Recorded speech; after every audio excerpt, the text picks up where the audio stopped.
by the way, Alex. Right here. Let's go here. Clips. So the whole purpose of this channel was twofold. I wanted to have a roadmap for my son, Jeremiah, so that he can see what I do for a living. I sell puts, I sell calls, I collect premium. And secondly, my wife took monies and she was like, hey, I could put it in Robinhood. So I sat down with her on the living room one day at her old apartment. And it's like, hey, baby, I have this idea. Hear me out. I have this YouTube channel. I've got like 3 or 4 videos on it now. Would you be okay if I traded this account live so that people could see how I grow an account? Because I think it could help a lot of people. Because I had a Facebook channel previously. Okay. And dude, I was getting so much feedback from my Facebook channel. Like so much positive feedback from friends, family, and otherwise, right? And I was like, if I can essentially recreate my Facebook channel into a YouTube channel, a much larger platform, but totally separated from friends and family, because I'm tired of them always just wanting to talk stocks at family gatherings. And I know they're not going to take action anyway.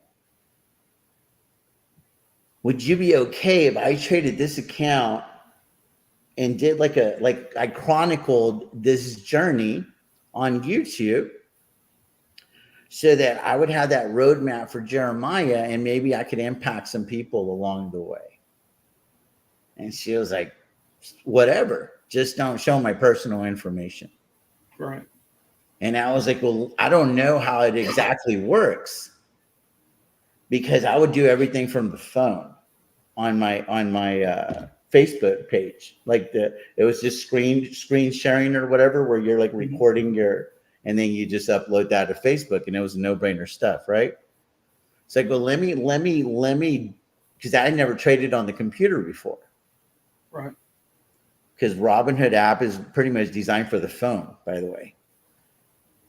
So I started playing with it a little bit, and I started seeing that if I hit certain features on here, it automatically goes to personal information. But if I stay away from these features, it'll just always be on general information. So once I learned how to navigate it, I think that I could respect my wife's wishes. Right. And I got the green light. You follow me? Right. Right. So once I learned how to navigate the platform, the brokerage, I had my wife's consent and I had the green light, and I was like, dude, now I really want to show people that you can legitimately make money with my version of the wheel. Because yes, you're going to sell puts, you're going to sell calls, you're going to collect premium, you're going to sell puts until you get assigned, you're going to sell calls until you get the shares called away. That's all cool, but that's a very limited strategy. It's a very limited strategy that's going to yield very minimal results. I'm the wheel deal. I want to show you how to make real money with a variation of this strategy. And that's what I set out to do. Because what I haven't told y'all in this book is I'm going to bash the shit out of the wheel strategy. Because I think it's very limiting. I think that it's very, very limiting. Very, very limiting. If you're bullish on that stock, you're bullshitting yourself by selling a cash secured put. You should be buying those damn shares and selling some covered calls. So now you have 2 ways to make money. Yeah. Because the only way that you can make money over here with the cash secured put is what? With the stupid premium, and that's it? Yeah. I mean, to me, that's dumb if you're bullish on the stock. That's why I don't understand for the life of me why they say that a cash secured put is bullish. I call it bullshit.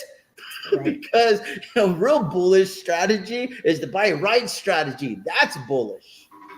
Because you're like, fuck it, right here, right now, I'm going to take ownership of these shares. And I'm going to sell cover calls against these shares because I'm ready to buy the rental. If I pick the damn shares up at 650 or I pick them up at 646 or 6, it doesn't matter 3 to 5 years from now. I want to own this property because I think it's going up and to the right. It's irrelevant.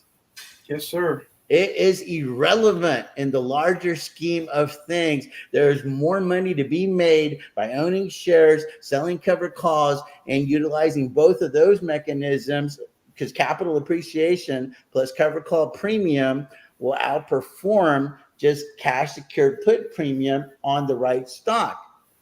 But that being said, you also have to be okay with drawdown. So that's the gimme and the gotcha, and you have to figure out that balance for yourself.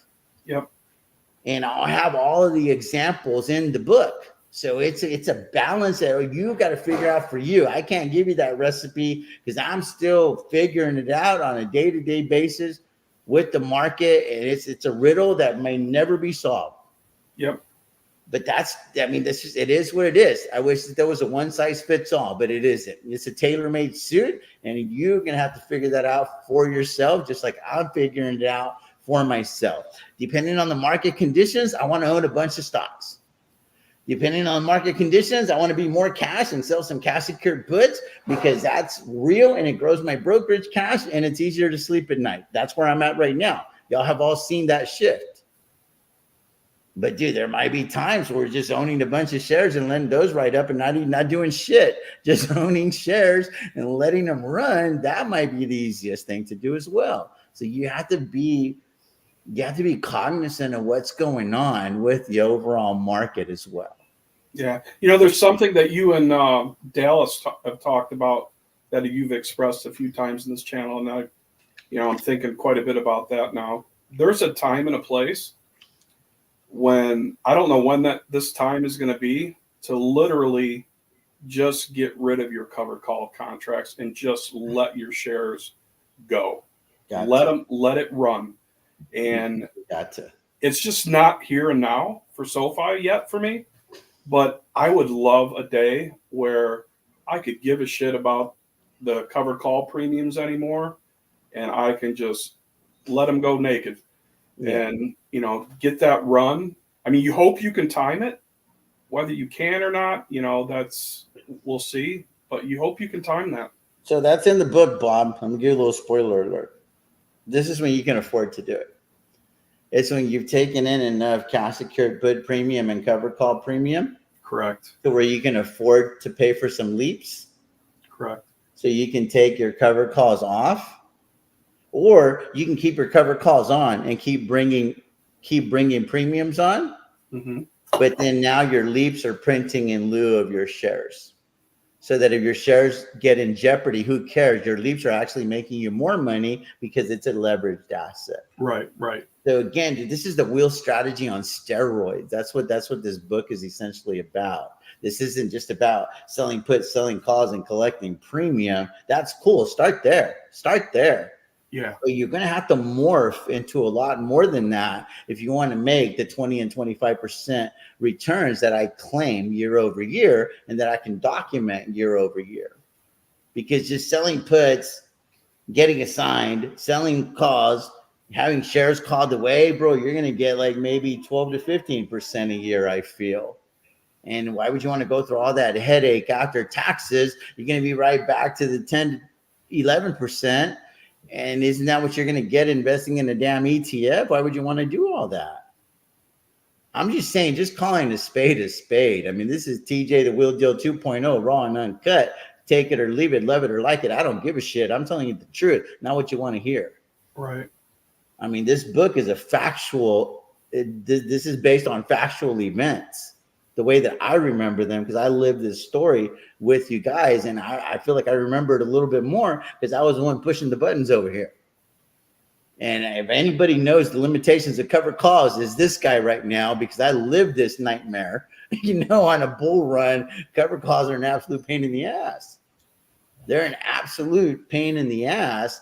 If I would have had all of the strategies that I use in other portfolios all morphed into my wife's account, my wife would have probably been sitting on an extra couple $100,000 because she'd have had some leaps that would have printed some really, really nice returns. Right. But I was just trying to show y'all what it's like to play the casino versus the gambler. Right. So, because I want to create a series, like I have this idea of being like this author for like variations of the wheel strategy. So this is just very basic, beginner friendly bullshit generic wheel version, manufacturing to win right now. But I want to keep this shit going for my more advanced wheelers down the road. Because the whole thing, yeah, sell, put, sell, cost, collect premium, lower your adjusted cost base to zero on a certain amount of shares, but you're going to have to, let's just say it's 500 shares. That's your goal. You don't own 500 shares for free. Well, at some point you might have to take ownership of 5,000 shares, because that's going to help you get to that 500 share at zero cost basis a lot faster. Yeah.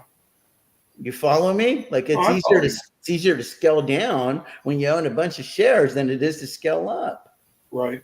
Like it just is, dude. Like there's just so many things that I've learned over these last couple of years of going through this experiment with you guys. Like it's made me better, and now I want to make you guys better. Because, dude, if I had to do all over again, I could get this shit done so much faster with my wife's account. But this brings me into the second part of how this all happened. So now this is all going to go into a trust account. I'm going to sit down with my wife again and be like, hey, are we cool if I do this all over again? Because she's totally cool with me doing this with the 25K thing, right? But we don't want to lead people to financial ruin. That's the other thing. Because whenever you're dealing with, because she's pulling this money together, right? And the trust. So now we're going to be talking about what? About $1 million, 1.1 million. I think it's going to be between $1 million and 1.2, something like that is what's going to be in the trust. So let's say now I take that money and now I'm trading it live for you guys as well, because people want to see the train wreck, right? The varsity team, if you will. They don't want to see the JV team. But then now they follow me into similar trades with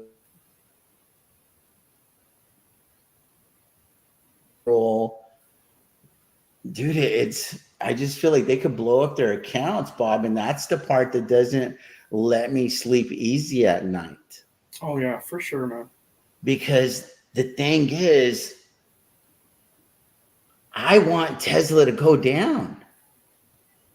Whenever I'm selling the first batch of cash secured puts and the shit goes south, I'm excited because we're just getting started with this position. And if the shit goes south or if there's a black swan event, it's going to make my job that much easier because I have the number one component that you need to manufacture the win. And that's a shitload of capital and conviction.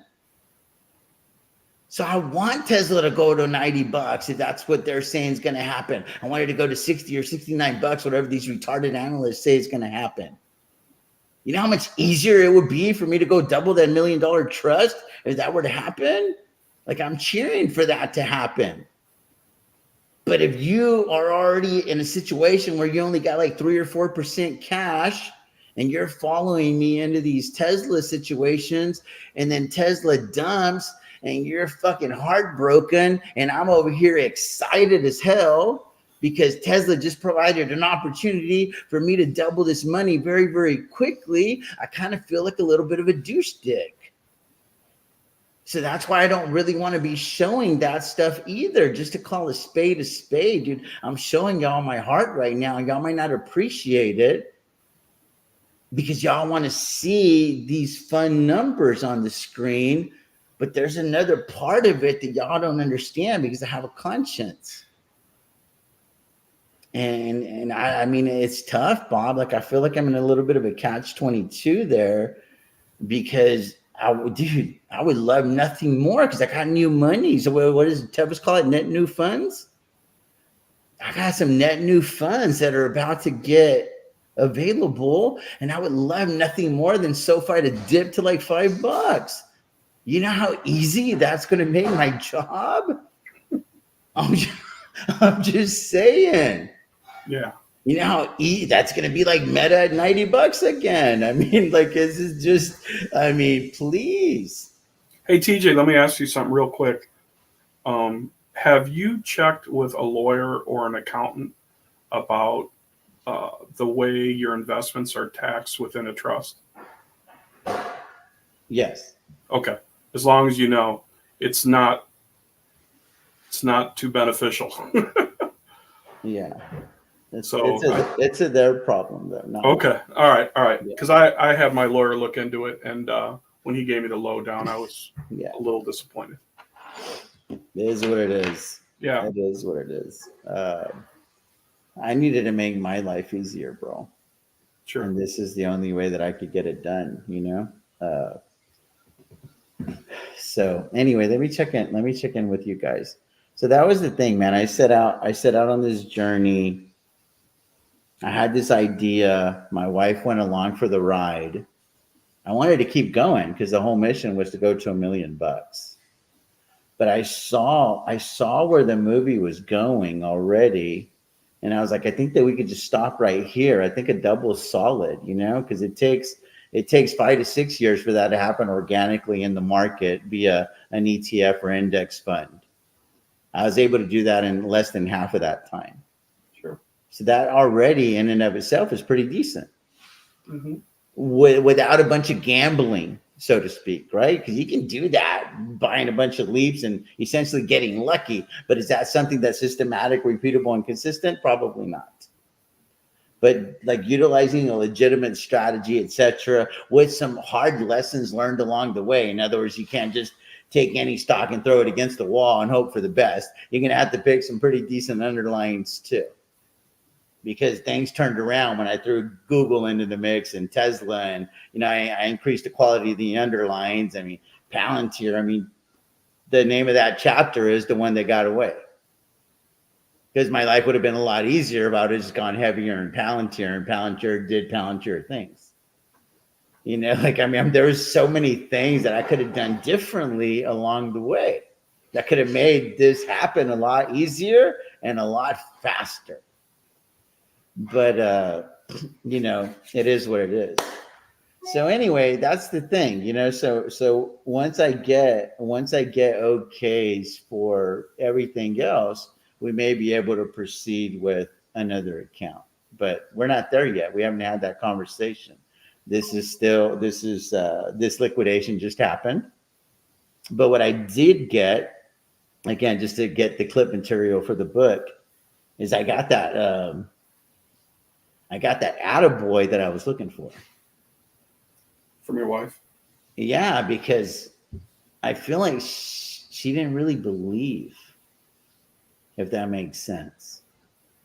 Because there's one thing, guys, and I want to zoom in real quickly so y'all know what I'm talking about. Bob, you're about to look like a bear. Here's the thing. There's one thing to see the numbers in your brokerage account, and there's another thing when those numbers hit your checking account.